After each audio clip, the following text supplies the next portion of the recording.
हनुमान् श्रीपदो वायुपुत्रो रुद्रो नघोजरः अमृत्यवीरवीरश्च ग्रामवासो जनाश्रयः धनदो निर्गुणः शूरो वीरो निधिपतिर्मुनिः पिङ्गाक्षो वरदो वाग्मी सीताशोकविनाशकः शिवः शर्वत्परो व्यक्तो व्यक्तो धराधरः पिङ्गकेशः पिङ्गरोमा श्रुतिगम्यः सनातनः अनादिर्भगवान् देवो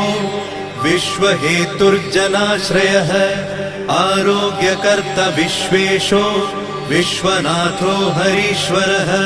भर्गो रामो रामभक्तः कल्याणप्रकृतिस्थिरः विश्वम्भरो विश्वमूर्तिर्विश्वरूपो